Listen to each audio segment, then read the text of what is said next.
Des sujets qui vous interpellent ici en Outaouais.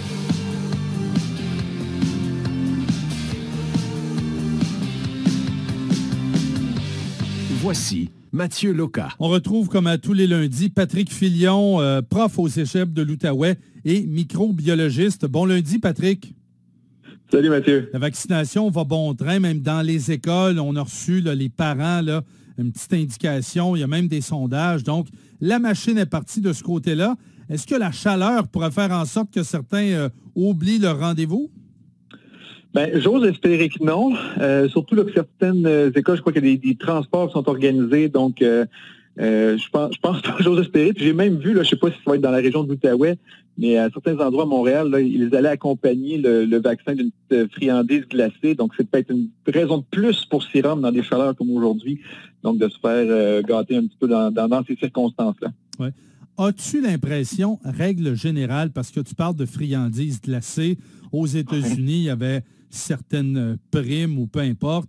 À d'autres endroits, on trouve des incitatifs. Est-ce que le gouvernement pourra avoir recours à ça? Parce que je regarde la météo là, pour la prochaine semaine, beau et chaud tout le long. Là. Est-ce que certains pourraient être tentés par oublier le vaccin, la deuxième dose, ou même la première, dans le cas des enfants? Oui. Bien, honnêtement, moi, personnellement, là, je me dis que la plus belle motivation, récompense, c'est de retrouver notre liberté. Je pense que ça devrait être le prix ultime. Donc, c'est sûr que là, j'en faisais des blagues, mais c'est vrai ce que j'ai lu. Là, il y a vraiment des endroits où on va donner, là, je pense, un Mr. Freeze, donc quelque chose du genre aux ados. Mais, écoute, est-ce que ça pourrait être fait? Peut-être. Mais j'ose espérer que les gens vont y aller pour les bonnes raisons. Prenez, on va dire, 1 heure max de votre journée. Allez faire ça. Que ce soit vous, les enfants, première, deuxième dose. Oui, le beau temps, mais justement, faut prévoir aussi, on commence le beau temps, je parle déjà de l'automne, mais il y aura un retour à l'école, au travail à l'automne. Si on veut que ce retour-là se fasse sans problème, qu'il n'y ait pas encore de classe fermée ou quoi que ce soit. Moi, le premier, je veux retourner au cégep, je veux voir mes étudiants en classe. Donc, il faut avoir cette motivation-là de retrouver un rythme de vie normal. Donc, oui, il peut y avoir des petits bonbons, des petits trucs intéressants pour attirer les gens, mais allons-y pour les bonnes raisons. Je pense que c'est ça qui est le plus important. Bon, Moderna, il y a quelques retards de ce côté-là. C'est pour cette raison-là que dans la vaccination, dans la deuxième dose, on dit, bon, ben peut-être pour le Moderna, on est mieux de ralentir un peu la cadence. On n'est pas capable, dans le fond, de donner une date précise de rendez-vous. Est-ce que, selon tes connaissances scientifiques, on peut, une première dose Pfizer, deuxième dose Moderna ou vice-versa? Il y a une possibilité. On en avait déjà parlé un petit peu aussi avec... puis ces deux vaccins-là, il faut le rappeler, ce sont deux vaccins quand même très similaires, des vaccins à ARN. Puis on avait déjà parlé aussi de, on va dire, mixer les doses là, avec le AstraZeneca. Donc, AstraZeneca, première dose, puis la possibilité de recevoir Pfizer en deuxième. Donc, c'est sûr, encore une fois, là, on est dans, je veux dire, l'expérimentation. Là. Les compagnies ne font pas leur vaccin en prévision qu'il soit mélangé avec un autre. Par contre, ce que l'on voit, ce que l'on a vu là, par divers pays qui ont tenté, on va dire, l'expérience, les résultats sont positifs, la protection pour le patient est bonne et il ne semble pas y avoir, là, outre mesure, là, d'effets secondaires plus graves, plus nombreux ou quoi que ce soit. Ça demeure, comme je le dis, de l'expérimentation, mais les premiers chiffres que l'on voit ne semblent pas indiquer qu'il y ait de problème. Donc, c'est possible. Donc, si les gens ont reçu Moderna en première dose et que on va dire les arrivages, les quantités sont limitées, il y aurait toujours possibilité de recevoir à ce moment-là le vaccin de Pfizer qui, lui, là, rentre à coups de millions quasiment par semaine. Là. Oui, ça, il n'y a pas de problème. Patrick, j'aimerais que tu rassures les gens parce qu'il y en a qui s'informent exclusivement sur les médias sociaux. Et je lisais, soit en fin de semaine ou à la fin de la semaine dernière, là, j'aime mieux pas me faire vacciner tout de suite. Ils annoncent une canicule.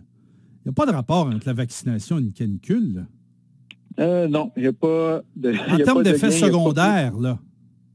Non, c'est sûr que, bon, si tu as, je pourrais dire, par exemple, quelqu'un fait de la fièvre suite à son vaccin, c'est sûr que s'il fait, on va dire, 35, c'est un peu de fièvre, il va avoir un inconfort. Oui, mais c'est pas, il n'y a pas de, comment je peux dire, de conséquences néfastes. Donc, il faut faire attention à ce qui se fait sur les réseaux sociaux. Puis, si tu me permets une petite parenthèse. Oui, vas-y.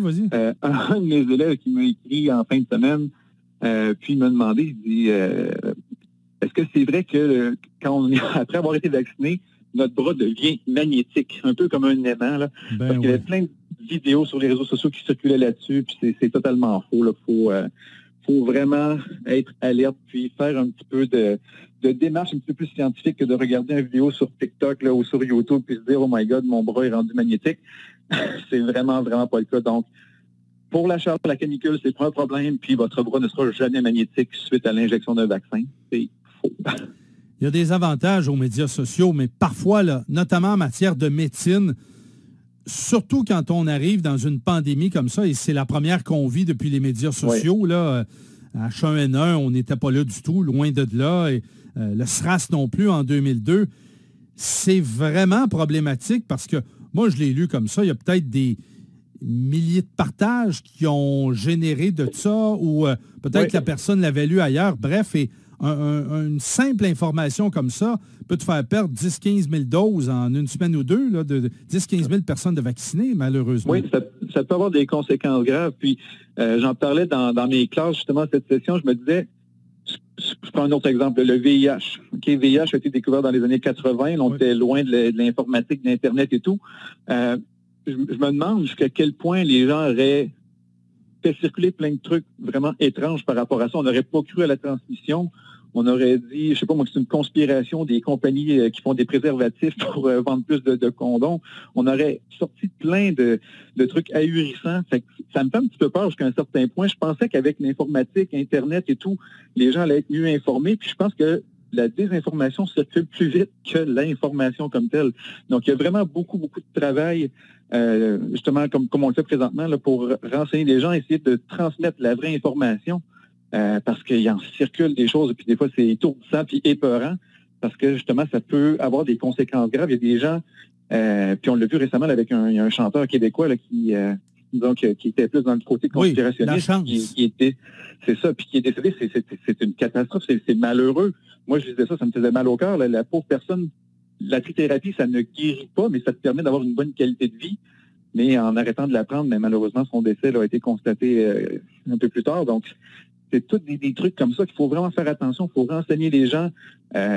Puis, c'est ça, faut faire notre travail parce que ça peut très, très vite déraper puis dans le mauvais sens. Hey, tu parles du VIH. Là, moi, j'avais 12-13 ans à l'époque, 83-84, quand le sida était vraiment là, sur toutes les unes des quotidiens du monde entier. Et il y avait des gens qui pensaient qu'en donnant la main avec quelqu'un, à quelqu'un qui avait la maladie, il pouvait pogner le sida. Là.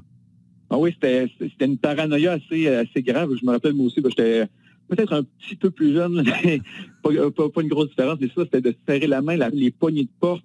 Les gens ne voulaient même plus aller au restaurant prendre les mêmes ustensiles. En tout cas, il y avait une paranoïa assez extraordinaire. Mais cette infection-là, ce virus-là est réel, est encore dangereux, puis il circule encore. Donc, puis il y a même des gens qui pensent que le VIH, maintenant, on peut en guérir.